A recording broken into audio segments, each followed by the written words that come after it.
Ao anoitecer daquele dia, o primeiro da semana, estando fechadas por medo dos judeus o lugar onde os discípulos se encontravam, Jesus entrou e, pondo-se no meio deles, disse: A paz esteja convosco.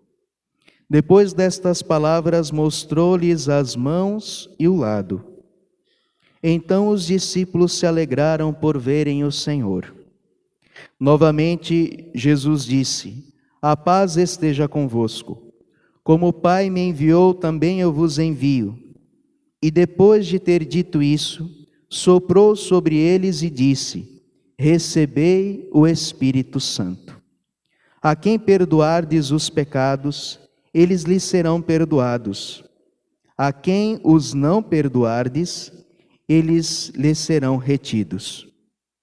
Tomé, chamado Dídimo, que era um dos 12, não estava com eles quando Jesus veio.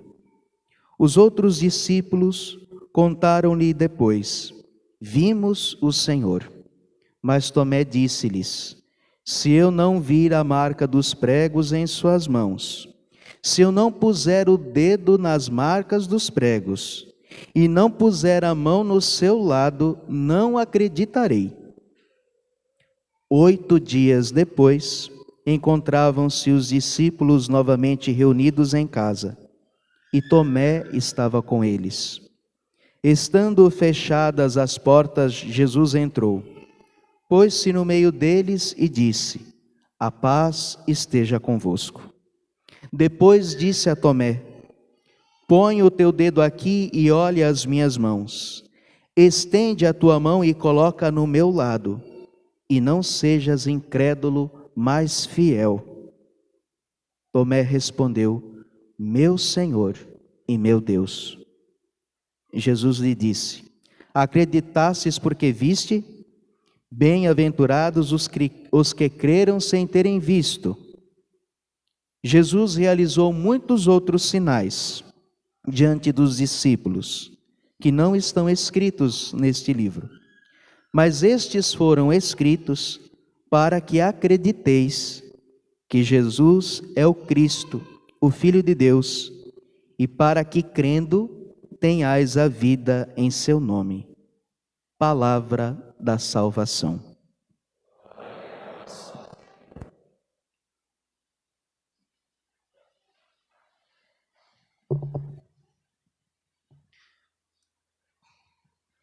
Este é o dia que o Senhor fez para nós.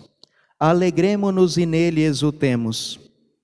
É o versículo do Salmo que nós cantamos hoje e que nós estamos rezando já faz 8 dias. Desde o dia da ressurreição do Senhor, a liturgia não cansa de dizer esta frase: Este é o dia que o Senhor fez para nós. Que dia? O dia da ressurreição. Que dia? O primeiro dia da semana. Que dia? O 8º dia depois do sábado. Hoje eu gostaria de fazer uma catequese sobre a importância do domingo na nossa vida espiritual. Com a ressurreição de nosso Senhor Jesus, nosso Senhor inaugura um novo sistema de culto, que anula o Antigo Testamento e que faz um novo, porque foi isso que Jesus fez. Inclusive, nosso Senhor já tinha dito aos fariseus: o Filho do Homem é Senhor do sábado. Nosso Senhor Jesus, Ele institui as coisas não só por palavras. Nosso Senhor institui as coisas por seus atos. Os atos de Cristo são constituintes. As leis de Cristo não são feitas só por palavras, mas são feitas pelos seus atos. E Cristo, ao ressuscitar no domingo, nos deu uma nova lei. Por isso que nós não somos sabatistas, como o povo da igreja do 7º dia, que acha que nós somos judeus. Quem quer guardar o sábado tem que fazer a circuncisão e ser judeu. Esta é uma aliança que Deus fez com os judeus. A aliança que Cristo fez conosco é outra. Nós não somos o povo do Antigo Testamento. Por isso nós não guardamos o sábado. Nós guardamos o domingo, porque o domingo é o dia do Senhor, porque este é o dia que o Senhor fez para nós. O domingo na vida espiritual representa o dia da eternidade. O que a Sagrada Escritura nos leva a entender, o que a tradição sempre creu, é que o dia do juízo será um domingo. Nosso Senhor Jesus virá num domingo, e o domingo da ressurreição, que deu a ressurreição de Cristo, nos dará a ressurreição, e o domingo será o dia eterno. Porque este é o dia que o Senhor fez para nós. Alegremo-nos e nele exultemos. Vamos olhar então isso a partir da Escritura. Primeira coisa, nosso Senhor, após ressuscitar no domingo, no primeiro dia da semana, ele começa a aparecer. Aparece primeiro, em primeiro lugar, a Madalena. Depois, o Evangelho não registra esta aparição, mas simplesmente dá o dado que apareceu a Pedro. Depois, ele vai aparecer aos discípulos de Emaús, que andam a tarde inteira com Jesus e não o reconhecem. E ao partir o pão, os seus olhos se abrem, eles reconhecem ser o Senhor e Jesus some. Eles voltam para o cenáculo, aqui, onde estavam os apóstolos, e diz: nós vimos o Senhor. Eles dizem: também ele já passou por aqui.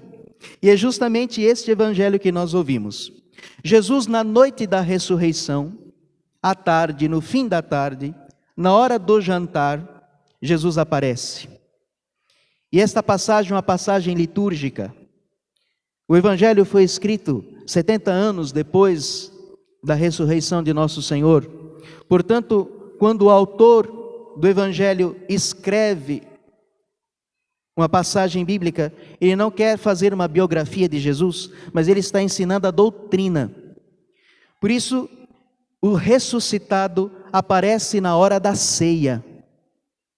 Lembremos aquilo que Jesus fez na última ceia. Jesus aparece no mesmo lugar onde Jesus celebrou a primeira missa na última ceia. Portanto, é um evangelho eucarístico. Esse evangelho se refere sobre a missa, e a missa dominical. Nosso Senhor aparece na hora da missa. É isso que o apóstolo, ao descrever esta aparição, está dizendo para nós. Que o Cristo ressuscitado se manifesta no dia do Senhor, na missa. Então, na tarde do domingo da ressurreição, nosso Senhor se manifesta.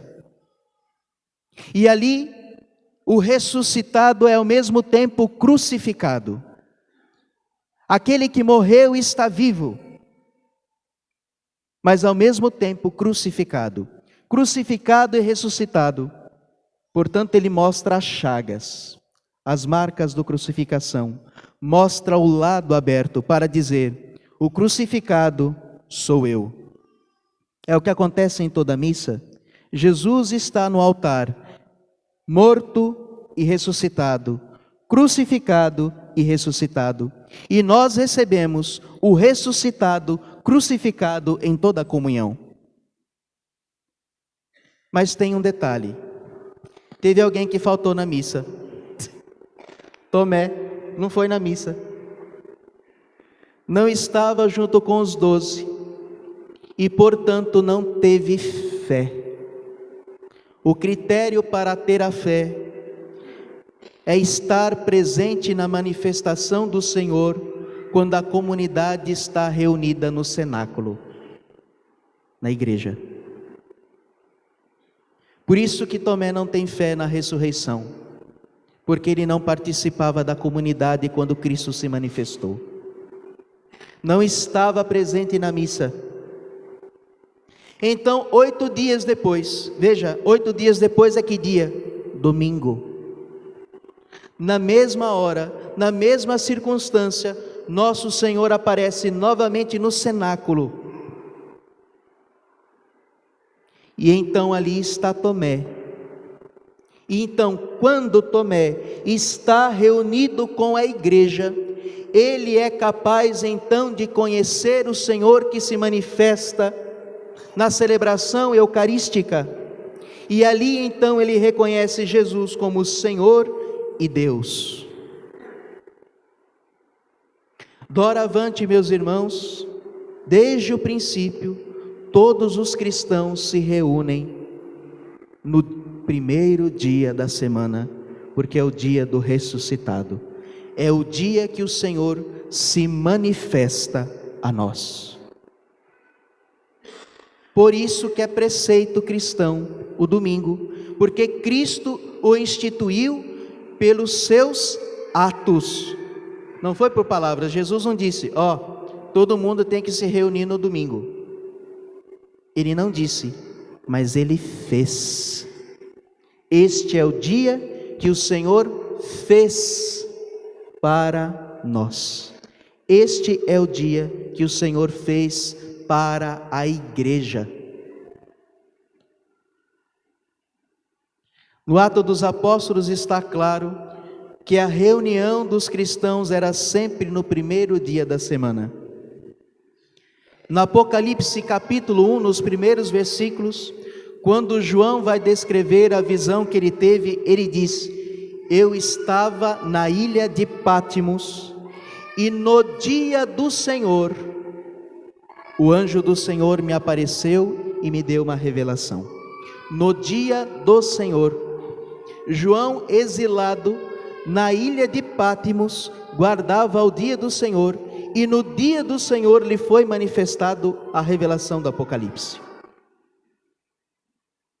Portanto, para nós, meus irmãos, para nós cristãos, o domingo é o nosso dia de adoração por excelência. Veja o que é que o catecismo diz.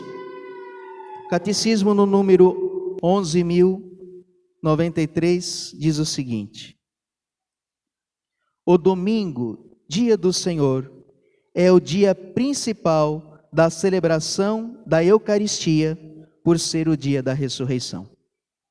Todos os dias a igreja reza a missa. Nós, padres, não sei os outros, mas pelo menos eu sei do meu dever de rezar a missa todos os dias. E mesmo quando não tem missa marcada em algum lugar, eu rezo a minha missa sozinho. Porque é meu dever oferecer o sacrifício da missa todos os dias pelos meus fiéis, pelas minhas intenções e as intenções que vocês me pedem. Todos os dias a igreja reza a missa, mas o dia da missa por excelência é o domingo. Este é o dia da grande missa, é o dia da celebração mais solene. E vocês notam isso, se você vem na missa dia de semana, a missa é de um jeito. Se você vem na missa no domingo, a missa é mais solene. É o dia da Assembleia Litúrgica por excelência. A Assembleia Litúrgica é isso aqui que nós estamos fazendo, é a reunião dos cristãos. É o dia da família cristã, porque todos nós estamos reunidos aqui na família de Deus. É aquilo que Jesus disse: quem é meu pai, quem são meus irmãos, quem é minha família? Aqueles que fazem a vontade de Deus. O dia de alegria e do descanso do trabalho. O domingo é o fundamento e o núcleo do ano litúrgico. Portanto, é o dia por excelência da nossa vida espiritual. Semana sem domingo é semana sem Deus. Nós temos todos os dias da semana para vivermos a nossa vida, e nosso Senhor nos pediu um dia para Ele, que nós ficamos aqui na igreja, no máximo 2, 3 horas, contando desde a hora que você sai até você chegar. Nós temos todos os outros dias para fazermos o que quisermos da vida. E Ele pediu um dia para Ele e para nós, que é o nosso descanso. A celebração dominical do dia e da Eucaristia do Senhor está no coração da vida da igreja. O domingo, o dia em que por tradição apostólica, ou seja, nós fazemos o que os apóstolos faziam, se celebra o mistério pascal, deve ser guardado. Deve ser guardado, não é opcional. Se você quer ser cristão de verdade, católico de verdade e não católico de IBGE, este dia deve ser guardado em toda a igreja como dia de festa de preceito por excelência. É isso que é ser católico, meus irmãos. Que adianta eu dizer que sou católico se não vivo a minha fé? Quando vira evangélico, faz tudo que o pastor manda. Tem uns que até vendem carro e vendem casa. Mas quando se é católico, não se vive a fé. E arrumamos todas as desculpas para não amarmos o Senhor como Ele exige de nós. Por que nós fazemos assim, meus irmãos? O que é que nós queremos desta vida, se nós não estamos aqui para amar o Senhor? O que você quer da sua vida, se você não quer amar a Deus? Me diga o que você quer, o que você espera desta vida. O céu depois de não ter amado a Deus, de não ter guardado o dia do Senhor?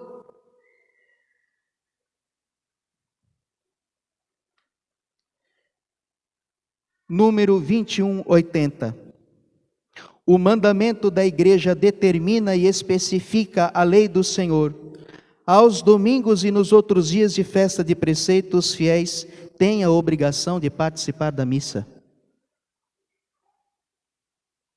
Satisfaz o preceito de participar da missa quem assiste à missa celebrada, segundo o rito católico, no próprio dia de festa ou à tarde do dia anterior. Por isso que se você vem na missa do sábado à noite, você já cumpriu o preceito. Quando a gente diz missa dominical, entenda, sábado à noite e domingo até meia-noite. É isso que é missa do domingo. A partir do sábado, porque na liturgia é assim, nós começamos a celebrar nas vésperas. Toda a liturgia solene é assim. Então, se você sabe que você não consegue vir na missa no domingo, venha no sábado. A Eucaristia do domingo fundamenta e sanciona toda a prática cristã. É aqui que começa tudo, meus irmãos. É o mínimo. Por isso os fiéis são obrigados. Eu estou lendo o catecismo, gente, não estou tirando da minha cabeça. Não é eu que sou radical, é a nossa fé que é radical. Por isso os fiéis são obrigados a participar da Eucaristia nos dias de preceito, a não ser por motivos muito sérios. Sim, é verdade que não é pecado quando você, por uma circunstância que não depende de você, você não pode vir para a missa. Quando está numa doença, quando tem que cuidar de uma pessoa, quando tem que cuidar de uma criança, quando tem que dar uma assistência que precisa ser naquela hora e não pode ser em outro horário, quando acontece alguma coisa que não está ao seu alcance de você resolver, tudo isso Deus entende, tudo bem.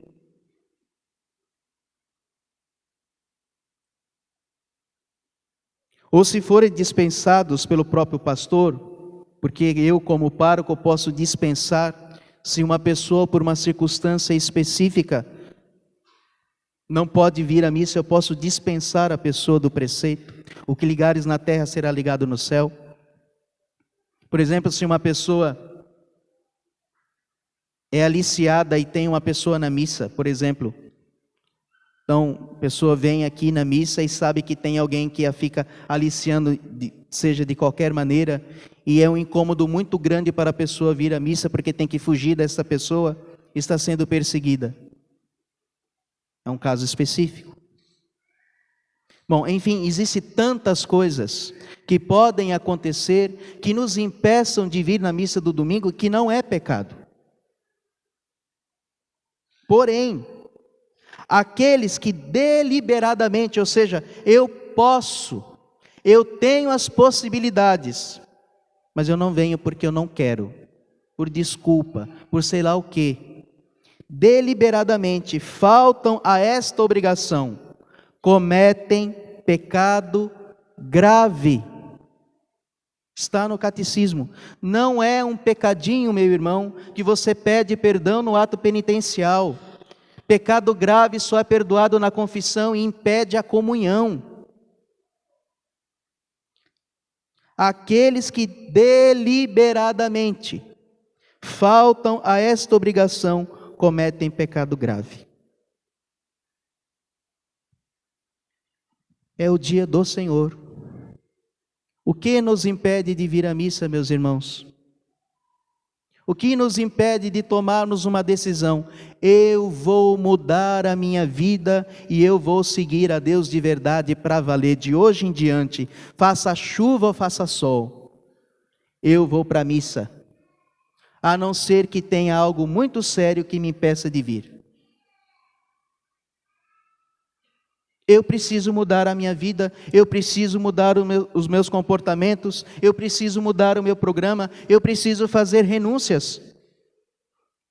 Quem quiser ganhar essa vida vai perdê-la, mas quem perde essa vida por causa de mim e do Evangelho, a ganhará eternamente.